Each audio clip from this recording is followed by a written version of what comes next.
Hello and good evening, everyone. This is just kind of a last minute idea that I had to come to you guys and talk about this concept.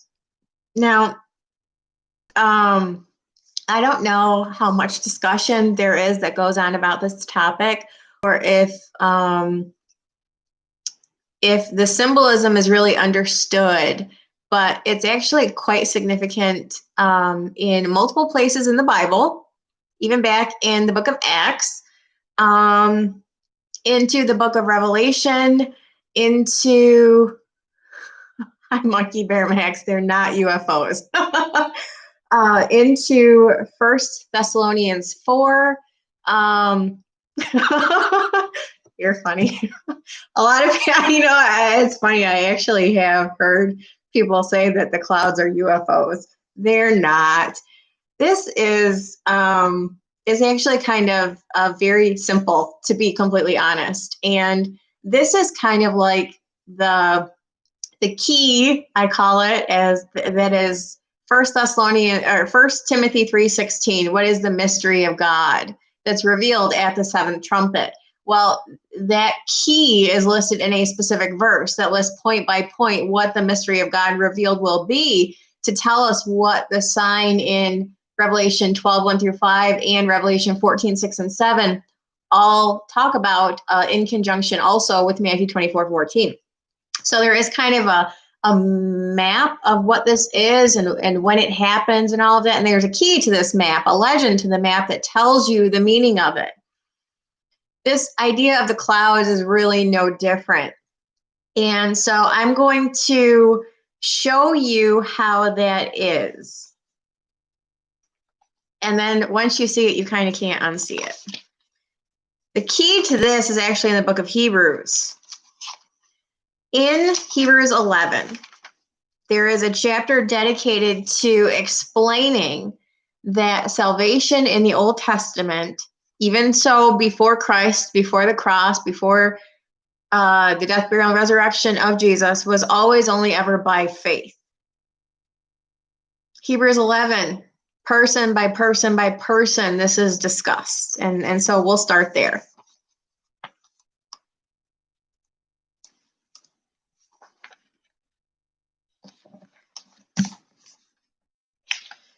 All of these people that were saved by faith, who were they? Abel, starts with Abel, then Enoch, then Noah, then Abraham, Isaac and Jacob, Sarah. Abraham, Isaac, Jacob again, Joseph, Moses, Rahab, Gideon, Barak, Samson, David, Samuel. Of the prophets, who through faith subdued kingdoms, wrought righteousness, obtained promises, stopped the mouths of lions, quenched the violence of fire, escaped the edge of the sword, out of weakness were made strong, waxed valiant in fight, turned to flight the armies of the aliens. Women received their dead raised to life again. Others were tortured, not accepting deliverance, so they might obtain a better resurrection. Others had a trial of cruel mockings and scourgings, yea, moreover, of bonds, imprisonment. They were stoned, they were sawn asunder, they were tempted, were slain with the sword. They wandered about in sheepskins and goat skins, being destitute, afflicted, tormented. All of these, having obtained a good report through faith, received not the promise. Why? So that we could too. God having provided some better thing for us, that they without us should not be made perfect. What is this cloud? Wherefore, seeing we are also compassed about with so great a cloud of witnesses, those who share the same faith. Let us lay aside every weight and the sin which does so easily beset us, and let us run with patience the race that is set before us, looking unto Jesus, the author and finisher of our faith, who for the joy that was set before him endured the cross, despising the shame, and is set down at the right hand of the throne of God. What is this cloud? Very simply, it is a cloud of witnesses. Let's go all the way back to the book of Acts. When Jesus ascended in a cloud. If we're going based upon the fact that this cloud is a cloud of witnesses, those who share the same faith. Who would be this cloud that ascended to heaven with him? Are we told who they might be? Yes. Acts 1. Verse 9, and when he had spoken these things, while they beheld, he was taken up, and a cloud received him out of their sight. Okay. Who could this cloud of witnesses be who share the same faith? The only thing it could possibly be, if it is anything at all in that specific circumstance, but here's why it would be. Because what did the angels tell him? That he would come back in like manner. Does he come in the clouds of heaven with power and great glory? Yes. And who does he return with? What cloud of witnesses? The clouds of heaven, the armies of heaven that follow him in Revelation 19. With all the saints with him, Zechariah 14. So who would he have ascended? The cloud that received him? Matthew 27. Everybody always wonders what happened to these guys, right? Well, in Ephesians 4, what does it say? That Jesus cleared out Abraham's bosom when he was in the heart of the earth, when he was down there during those 3 days, preaching his victory over the wicked spirits who were once disobedient. The book of Peter, 1 Peter 3, talks about that. What did he do? He proclaimed victory over the wicked spirits that were in Hades, and he cleared out Abraham's bosom and took them all with him. Who would those be? Matthew 27. When Jesus had cried again with a loud voice, yielded up the ghost. Behold, the veil of the temple was rent in twain from the top to the bottom. The earth did quake, and the rocks rent. The graves were opened, and many bodies of the saints, cloud of witnesses, those who share faith, which slept arose and came out of the graves after his resurrection and went into the holy city and appeared unto many. But we're never told what happened to them. Acts, the book of Acts, the cloud that received him out of sight. What is this cloud? Okay, well, let's go to 1 Thessalonians 4. Because he's calling us to assembly in the clouds, right?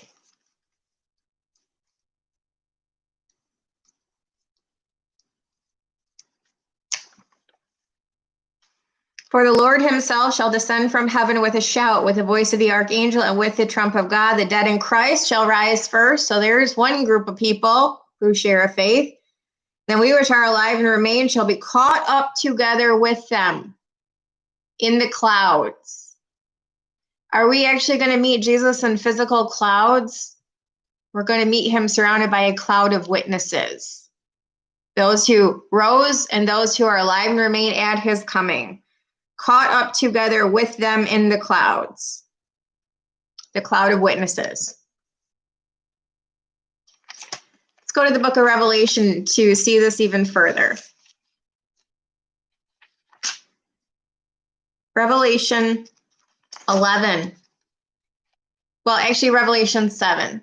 You see the 144,000 witnesses seal of God in their forehead.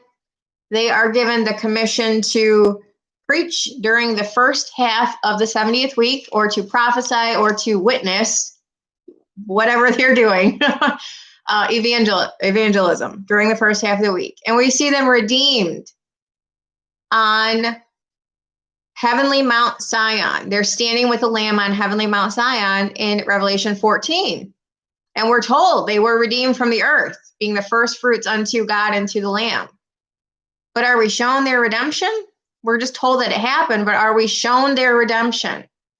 Yes. Revelation 11.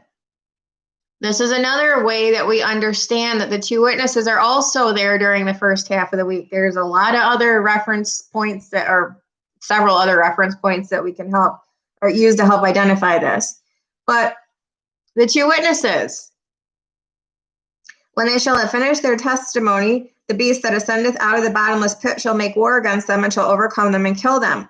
Their dead bodies shall lie in the street of the great city, which spiritually is called Sodom and Egypt, where also our Lord was crucified. And they of the people and kindreds and tongues and nations shall see their dead bodies 3 days and a half, and shall not suffer their dead bodies to be put in graves. And they that dwell upon the earth shall rejoice over them, and make merry, and shall send gifts to one another because these two prophets tormented them that dwell on the earth. And after 3 days and a half, the spirit of life from God entereth into them, and they stood upon their feet, and great fear fell upon them which saw them. And they heard a great voice from heaven saying unto them, Come up hither. And they ascended up to heaven in a cloud. And their enemies beheld them. What cloud were they caught up with? 144,000, because you next in Revelation 14 see the 144,000 standing on heavenly Mount Zion with the Lamb. So this whole idea of being caught up in the clouds, it's not physical clouds and it's not UFOs.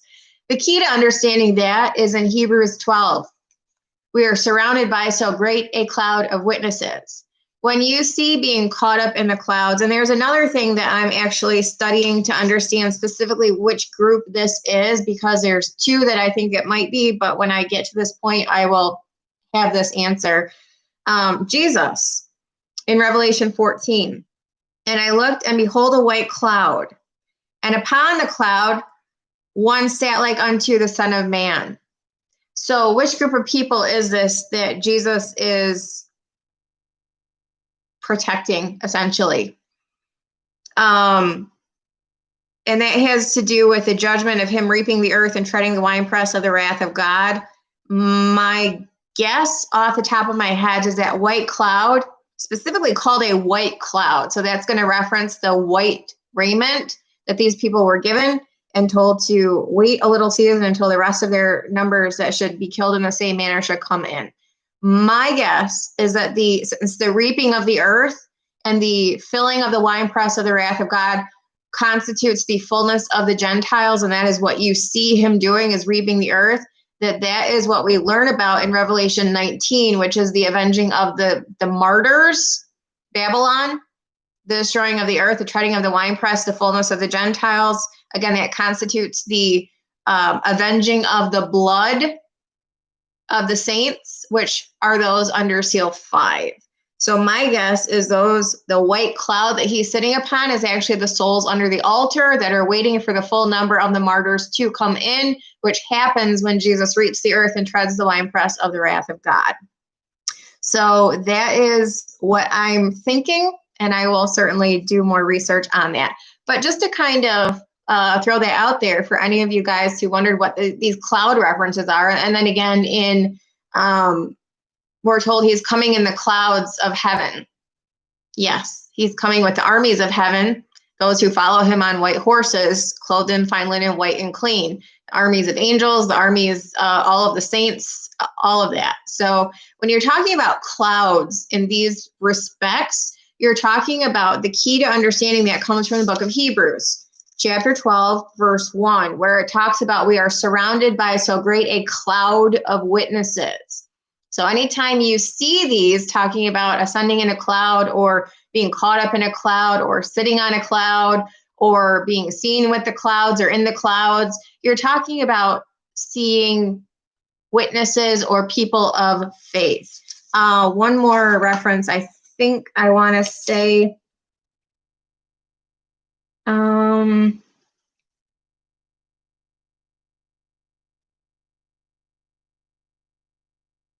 Yeah, I'll hold off on that. So anyway, that's what I have to say on that. Questions, comments, or feedback, let me know.